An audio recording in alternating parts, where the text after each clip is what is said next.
وہ کیتھولک عیسائیت کو بھی اپنے ہاتھ میں لے لیا ہے۔ چنانچہ پوپ صاحب نے فرمان جاری کر دیا ہے کہ ہمارے خداوند یسوع مسیح کے قتل کی ذمہ داری ان یہودیوں پر نہیں ہے، بری کر دیے گئے۔ 1900 برس کے بعد، بلکہ 2000 برس کے قریب ہو گئے، انہیں ایگزونریٹ کر دیا گیا، ایبسالو کر دیا گیا، ان پر ذمہ داری نہیں۔ نتیجہ یہ نکلا ہے کہ ابھی چند مہینے پہلے جو مذاکرات صلح کے ہو رہے تھے، جن میں یاسر عرفات بھی تھے اور یہ اسحاق رابین گیا ہوا تھا واشنگٹن، وہاں سے واپس آیا ہے تو روم میں رک کر پاپائے روم سے ملاقات کر کے تشریف لائے ہیں، انہیں دعوت دی ہے کہ یروشلم آئیے، اور ویٹیکان نے تسلیم کر لیا ہے اسرائیل کو، اور ویٹیکان کا اب جو ہے ایک ایمبیسی، اس کا جو ہے سفارت خانہ وہ یروشلم میں بننے والا ہے، اور پوپ صاحب بھی وزٹ کرنے والے ہیں۔ گویا کہ یہ گٹھ جوڑ اب مکمل ہو چکا، اب کہیں اس میں کوئی کمی نہیں رہی۔ اس یونائٹڈ فورس کے ساتھ یہ نیو ورلڈ آرڈر اس وقت عالم اسلام پر حملہ آور ہے۔ اب اس میں نوٹ کیجئے کہ اس وقت کی فضا ہے کیا۔ عالم اسلام میں سے عالم عرب ان کے شکنجے میں جا چکا، کیوں بنا کر کھڑے ہوئے ہیں اسرائیل کو ماننے کے لیے اور سر تسلیم خم کرنے کے لیے۔ انہیں بلا کر میڈرڈ میں پیش کیا گیا یہودیوں کے سامنے کہ تم جن کے ساتھ ایک ٹیبل پر بیٹھنے کو تیار نہیں تھے، میڈرڈ میں آؤ، آؤ اپنا قبرستان دیکھو، یہ اسپین کی سرزمین جہاں تم نے 800 برس حکومت کی تھی، یہ تمہارا قبرستان، یہاں آؤ اور بیٹھو اور ان کے ساتھ بات کرو۔ گئے تھے کہ نہیں تمام فرنٹ لائن سٹیٹس میڈرڈ میں؟ حالانکہ کوئی بین الاقوامی کانفرنس کبھی میڈرڈ میں نہیں ہوئی، یا تو یہ واشنگٹن میں، بعد میں وہ سارے معاملات واشنگٹن میں چلے، شروع وہاں سے کیا۔ اس لیے کہ نیوز ویک کا کچھ عرصے پہلے کور سٹوری جو تھی 1992 is the year of Spain. Why? 1592 was the year of the fall of Granada.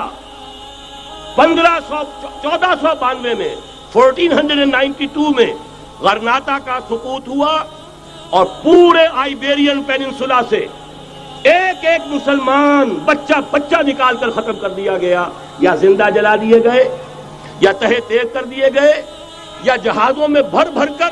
اور آپ کو معلوم ہے میڈیٹرینین کی حیثیت کیا ہے، خلیج ہے، ایک معمولی سی خلیج، ادھر سے اسپین کا ساحل قریب آ جاتا ہے، اسپین کے ساحل سے جہازوں میں بھرا اور نارتھ افریقہ کے ساحل کے اوپر پھینک کر آ گئے۔ پورے ہسپانیہ میں جہاں 800 برس مسلمان کی حکومت رہی، ایک بچہ بھی مسلمان نام کا موجود رہا۔ یہ تھا 1492، اور اب آیا تھا 1992۔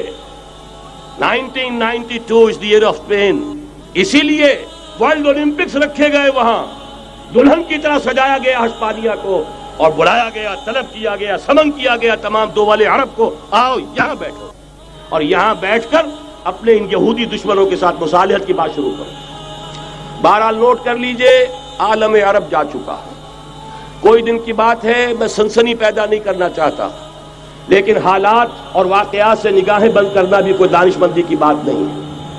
یہ ایودھیا کی مسجد شہید کی گئی، ابھی یہ ایک بہت بڑا مزار جو ہے شہید کیا گیا، اور اس کے ساتھ کئی مسجدیں شہید کی گئی۔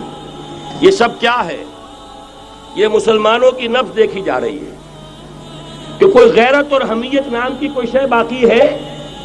جیسے علامہ اقبال نے وہ نظم لکھی تھی، عبدالقادر روہیلا بڑا ظالم جفاجو کینہ پرور تھا، لیکن یہ کہ اس نے جو ایک ٹیسٹ لیا تھا کہ وہ جو عورتیں ہیں تیموری خاندان کی، ان میں کوئی رمق رہ گئی ہے؟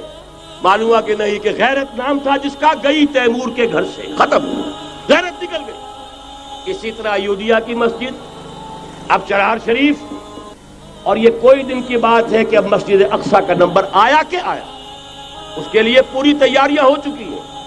یروشلم کا مشرقی حصہ خالی کرایا جا چکا ہے، اس کے اندر اب پورا تسلط یہودی کر رہے ہیں، یہاں تک کہ اب کے یاسر عرفات صاحب نے بھی کچھ نہ کچھ جو ہے احتجاج کی بات کی ہے، حالانکہ اب تک ہر بات مان کر منقار زیرے پر تھا، لیکن یہ کہ ایک وقت آتا ہے آخر کار اسے بھی کچھ بولنا پڑ گیا ہے۔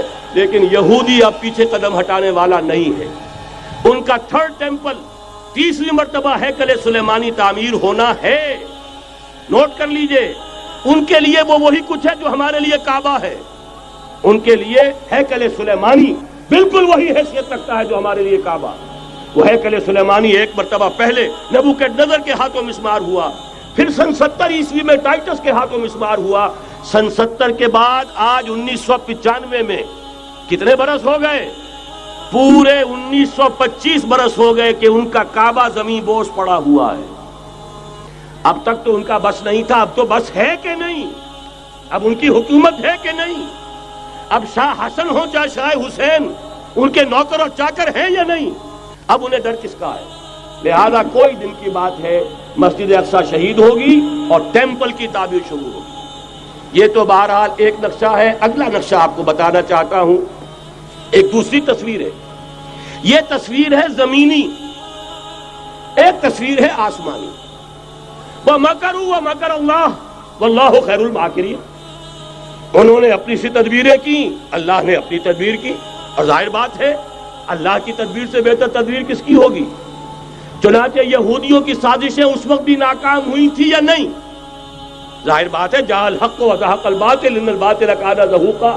لہذا یہ آیتیں دونوں اعلان کر رہی ہیں کہ یہودیوں کی سازشیں بالآخر ناکام ہوں گی اور دین حق کا بول بالا ہو کر رہے گا. یہ تو ان آیتوں سے ظاہر ہے.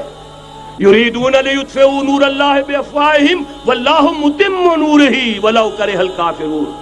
یریدون ان یطفئوا نور اللہ بافواہہم وَيَأْبَى اللَّهُ إِلَّا يُتِمَّ نُورَهُ وَلَوْ كَرِهَ الْكَافِرُونَ هُوَ الَّذِي أَرْسَلَ رَسُولَهُ بِالْهُدَى وَدِينِ الْحَقِّ لِيُظْهِرَهُ عَلَى الدِّينِ كُلِّهِ وَلَوْ كَرِهَ الْمُشْرِكُونَ.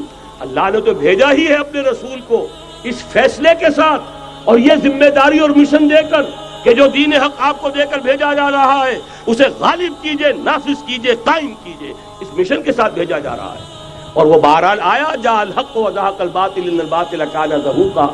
لیکن نوٹ کرنے کی بات یہ ہے، ذرا یہاں تھوڑا سا تحمل کے ساتھ غور کیجئے گا، کہیں میرے خلاف کوئی فتویٰ دینا شروع کر دیں. کیا حضور کا مقصد بعثت اس وقت مکمل ہو گیا تھا؟ ایک درجے میں ہو گیا کہ جزیرہ نما عرب پر اللہ کے نور کا بھی اتمام ہو گیا، اللہ کا دین بھی غالب ہو گیا.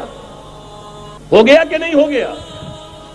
لیکن کیا محمد الرسول اللہ صرف عرب کے لیے بھیجے گئے تھے؟ قرآن کہتا ہے ببانگ دول وَمَا أَرْسَلْنَاكَ إِلَّا كَافَّةً لِلنَّاسِ بَشِيرًا وَنَذِيرًا. اے محمد صلی اللہ علیہ وسلم، ہم نے نہیں بھیجا ہے آپ کو مگر پوری نوع انسانی کے لیے بشیر اور نذیر بنا کر. تو جان لیجئے کہ یہ مقصد بعثت محمدی صلی اللہ علیہ وسلم بتمام و کمال اس وقت پورا ہوگا جب کل عالم انسانیت پر، کل روئے ارضی پر اللہ کا دین اسی طرح غالب ہو جائے گا جس طرح کہ محمد رسول اللہ والذین معہ صلی اللہ علیہ وسلم ورضی اللہ تعالی عنہم اجمعین، ان کے ہاتھوں سے، ان کے ایثار سے، ان کی قربانیوں سے، جن کا نقشہ آپ کے سامنے مولانا کھینچ چکے ہیں، ان کے اثار، ان کی قربانیاں، ان کی محنت، ان کی جفاکشی، ان کی سرفروشی، ان کے جان تن من دھن لگا دینے کے نتیجے میں جیسے اس وقت غالب ہوا تھا کل روئے ارضی پر غالب ہوگا، تب کہیں جا کر مقصد بعثت محمدی مکمل ہوگا. یہی وجہ ہے اقبال نے کہا تھا وقت فرصت ہے کہاں، کام ابھی باقی ہے، نور توحید کا اتمام ابھی باقی ہے. لیکن ساتھ ہی خوشخبری بھی دی تھی، یہ چمن معمور ہوگا نغمہ توحید سے. آئے گا وہ دور، یہ چمن معمور ہوگا نغمہ توحید سے، لازماً آتا رہے گا.